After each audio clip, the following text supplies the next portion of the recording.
Hello there! Welcome to Skanky Productions. I'm Grace Kokon. Let's get into the video. Today's video we're going to be continuing with our Disney series. In today's video we're going to be looking at none other than Bedknobs and Broomsticks from 1971. So if you like what you've seen already, don't forget obviously hit the like button, subscribe if you haven't already, hit the bell button so you stay notified, and also don't forget to check out our many other videos from this playlist. I promise that you will not be disappointed. So for those of you who have seen our videos already, you'll know that we have it split into 6 different parts. So we have the story of the story of the creator, the story of the studio, the themes and the history, the legacy, and any notable lines and notable effects within the film. So without further ado, we're going to dive straight now into the story of the story, so buckle up and let's go for the ride.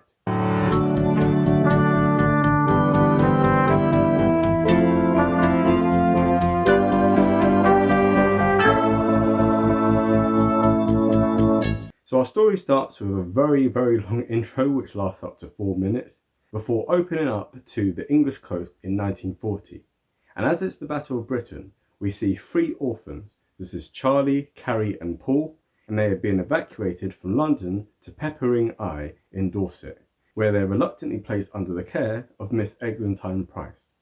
But as time goes on, the children discover that she's a witch trying to use magic to help beat the Germans. So to shut them up, she casts a spell on a bedknob that allows them to travel to wherever they want. However, Eglantine receives news that the witchcraft school that she belongs to is closed down before she's had time to learn the final spell. So she uses the bed and they all go to London to meet Professor Emilius, who does some terrible tricks and sings an even worse song. As it turns out, he's just a street magician who found some magic spells in an old book. So we travel by bed once again to Emilius's squatted-in mansion, which is empty due to an unexploded bomb, where he sings the song Eglantine to try and famous her, but she insists on finding the other half of the book. So they travel to Portobello Road and see the wonders of London street life from across the empire. But this goes on for quite some time, before we end up meeting Swinburne the Spiv, who comes along and forces them to see the bookman at knife point. Now upon meeting the bookman, he wants the other half of the book and he wants to find the lost island of Nabubu, which is run by animals and is where the lost star of Astrith is kept. So they escape the crooks on the bed and end up in a lagoon, bobbing along on the beautiful briny sea, before being taken up onto the island where they are told there's no people in allowed. But then somehow they still end up being introduced to the king, and this is King Leonidas, who happens to be wearing the medallion. So they play some crazy game of football, and this is where Emilius tricks them into swapping it out for a whistle. Now back again at the house, Eglantine discovers that the children can be moved to a different house, but she decides that she's going to keep them there, and also wants Emilius to be her new husband and the new father of the children. But of course Emilius ends up getting cold feet and he doesn't want to get hitched up, so he tries to get a train back to London. Now it's at this point that the Germans invade, and they try to take the entire family as prisoners, but Emilius comes back to rescue them, and they end up animating the entire armory, and this is where they form an army to scare the Germans away. So this is where the film ends. Emilius is finally signed up to the army, and the film ends happily ever after. So that summarizes the story of Bedknobs and Broomsticks. But now we have to talk about the story of the creative process that went into the making of the film. So the story is actually loosely based off of 2 books by English writer Mary Norton. And the very first book was called The Magic Bedknob, or How to Become a Witch in 10 Easy Lessons, which was written in 1944. And the next book was called Bonfires and Broomsticks, which was written in 1947. And Walt Disney bought the rights to the first story in August of 1945, and the 2 stories were combined in 1957 to become Bedknobs and Broomsticks. Now in 1961, Disney was in negotiations over Mary Poppins, so definitely check that video out because we covered a lot of the history in regards to that and how there's lots of contentions with it. But as a backup, he ended up getting the Sherman Brothers to begin working on a project. And so later, the Sherman Brothers ended up holding a story conference with producer Bill Walsh and with writer Don DeGrady. And this was the first time that the song Eglantine was sung. Now during the conference, just as a little side note, Walt Disney, he ended up falling asleep, and this is where Don DeGrady, he ended up doing a quick sketch of him, Well, unfortunately, thus far I wasn't able to find any picture of it. If I'm able to find it later in the thing, you'll see it. If not, then there's a reason for that. So of course, Mary Poppins ended up being picked, and so as a result of this, this ended up being put on the shelves until 1966. And in 1966, this is where they changed the title of it to The Magic Bedpost. However, they decided not to run with this, and the main reason was because this plot here was just far too similar to Mary Poppins, so as a result, this ended up being shelved once again until 1968. So in 1968, the Sherman Brothers' contract was set to expire, but they still came together with Bill Walsh and with Don DeGrady. So even though there was no hope of this film being put into production at this point, they still revised the storyline to try and make things happen. And the following year, 1969, it finally ended up being okayed. The production of it started. And in 1970 to 1971, the Sherman Brothers reworked the story, and they also put in the song Beautiful Briny Sea, which was originally meant for Mary Poppins. So that explains the story of the creative process that went into the making of the film. But now we have to start talking about the story of the studio. So filming of this actually took place between March and June of 1970 and was mainly done in the Burbank Studios in California. And only some scenes, in particular the ones of the shots of the castle, that was done in Dorset. But it should be noted that the filming of it actually took just 57 days. So this is with all the different actors. But the animation took up to 5 months. And obviously, like we said before in previous videos where you talked about a live action film with animation in it, it takes a while to kind of merge the two things together.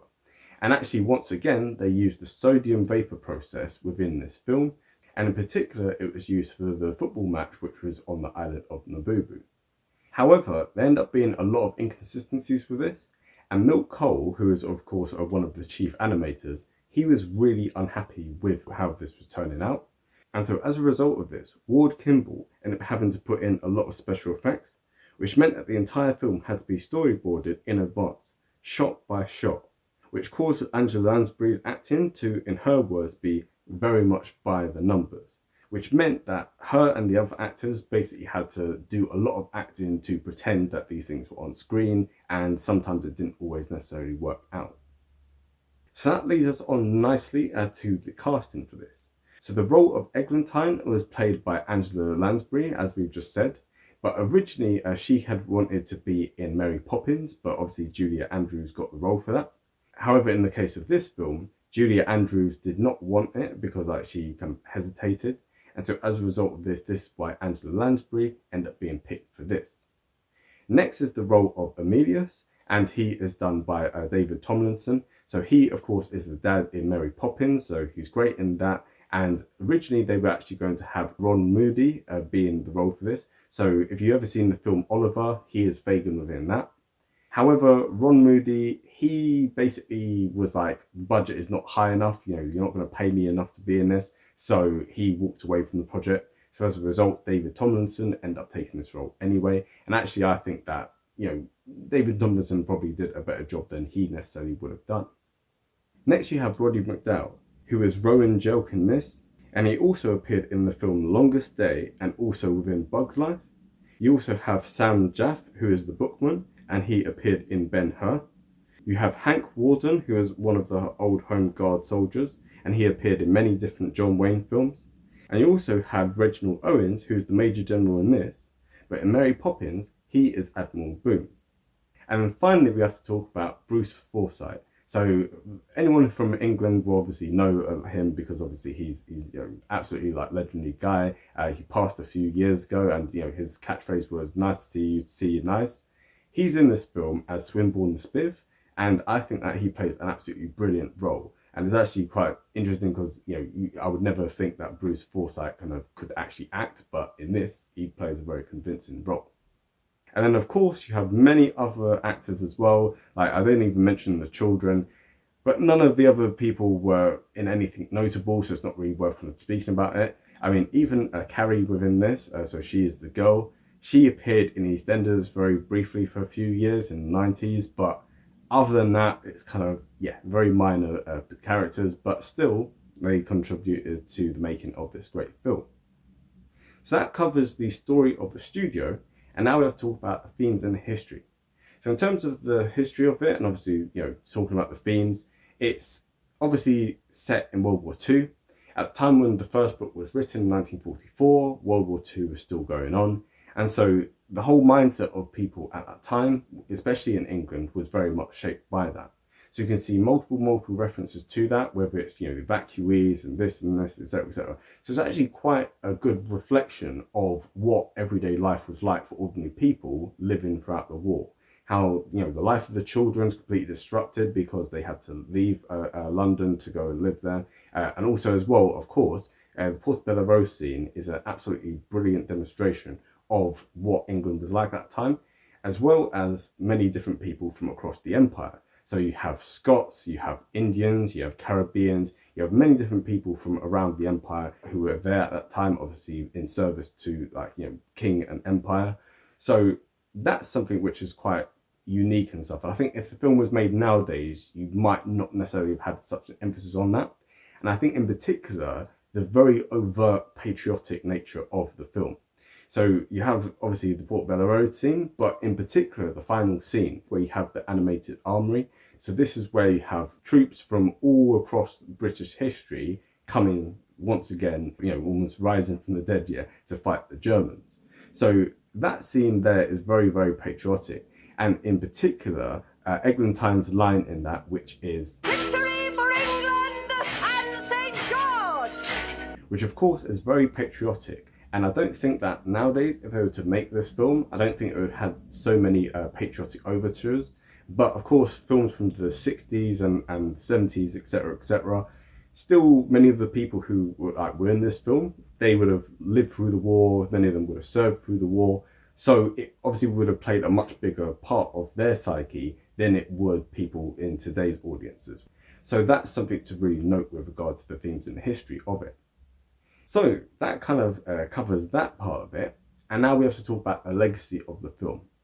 So I don't want to do this, but I'm going to compare this film to Mary Poppins, because essentially this was almost a backup to Mary Poppins. In many ways, although they tried to make it separate, it is similar in many different ways. So the budget for this was $6.3 million, whereas the budget for Mary Poppins was just $4.5 million. Now, of course, this was 7 years before, so you could argue that it was slightly different, but still, just to give an idea, it's more high budget than Mary Poppins. And also, in terms of the box office, this is just the box office for US and Canada, so I wasn't able to find it for international things, right? But the box office for this film was just 8.5 million. So obviously, it did more than break even, it was profitable. But Mary Poppins, it had a box office in US and Canada of $103 million. So obviously you can see the legacy of this film. It's it did all right, but it didn't do anywhere near as well as Mary Poppins. Many people haven't even necessarily heard of Bedknobs and Broomsticks, whereas everyone has heard of Mary Poppins. And it kind of speaks to that. So even when they did a re-release in 1979, it ended up garnering just $11.4 million. So it's all right, but it's a thing where the legacy of it is not that fantastic. But still, I think it's really good. I really enjoyed watching it. Even as a kid, I enjoyed watching it, and watching it again as an adult, it was brilliant. And I saw so many different angles to it, which I hadn't necessarily seen before. But my take is that it goes on for quite some time. Considering that it's 2 hours and 20 minutes long, and actually there's a whole kind of debate around that, because the original one was actually 23 minutes shorter, but in 1996 they end up putting it together again, where they put an extra 23 minutes, and actually that's the version I end up watching. And I would say that you could easily have cut that film by at least 23 minutes, probably half an hour, probably more. I think it's a very good film in terms of the core of it is very good, but I think that in this case here, in the case of many films, less would have been more. I think if this film was like an hour and 20 long, I think that a lot more people would have watched it. I think it would have stuck in people's minds a lot more. As it is, you watch it and it's there's lots of bits in it which are completely unnecessary, which do not move the story forward, which aren't particularly funny or interesting at all, but still, I think it's a very good film. And so now we have to kind of talk about the notable lines and the notable effects. So what we should say with the notable effects is that in 1972 it ended up winning an Academy Award, and you can see why it did. Yeah, first of all, the use of magic in it is absolutely brilliant. I think, in my opinion, it's in many ways better than Mary Poppins. But also as well with regard to the live action thing, in particular with the beautiful briny sea, and also with regard to the football match and everything that happens on the Isle of Nabumbu. I think that that's really, really brilliant. And also we have to talk about the fact of every time that the bed moves, if you've ever seen the final scene in a 2001 A Space Odyssey, where they're kind of traveling through time and space, I think that they definitely got inspiration from that film and put it in this one. So it's a really good film, like in terms of the actual special effects. But now we have to talk about the notable lines. So in terms of notable lines, there's many, many of them. But for now, we'll just have this. It's set on the wireless to paint out the signposts in case the Nazis drop in. I'm not a Nazi. I'm a British officer. That's what you'd say if you was a Nazi, isn't it, sir? And we have this. You will wash thoroughly. Wash? You will wash yourselves, otherwise there will be no supper. Is that clear? A house of horror. That's what we've come to. And we'll have this. I'm afraid you won't find any fried foods in this house. No fried food? No. How'd you keep your health? What's all that? And we'll have this. Now you mention it, I could do with a bit of lolly. Lolly? Cash. Cold hard cash. You must have buckets of it. And we'll have this. Go ahead. I was expecting a very important spill in the mail from my teacher, Professor Emilius Brown. And it hasn't come. What's that got to do with my knob? And finally, we'll have this. How may I serve you? Would you be interested in the mating call of the Brazilian Matuacan bird, known as the bird of love? Very useful, eh? So as you can see, it's a great film. It's very, very funny and it's very entertaining. I highly recommend that you watch it. But at the same time, some people might just be like, it's kind of a B-Tech version of Mary Poppins, so it is what it is. But regardless of whether you like the film or not, don't forget, obviously, hit the like button. Subscribe if you haven't already, hit the bell button so you stay notified, and also as well, this is a new thing I'm trying. If you write a comment, I will give you a shout out in the next video, right? So definitely don't forget to leave a comment so you get a shout out in the next video. And also the next video we're going to do is not actually going to be a film review one, because remember what we said in the last video, we're going to be going over the lifetime of Wolfgang Reifferman. Then we're going to be looking at the lifetime of Don Bluth. And then finally after that, we're going to get back more into the swing of things and we're going to be doing Fox and the Hound. So this one here, because I was stupid and I forgot about Bedknobs and Broomsticks in the correct order, that's why I've kind of gone back in time to then go forward in time and then etc. So anyway, enough of that being said, I'll just give a bit of explanation. But in the meantime, have a great day and bye.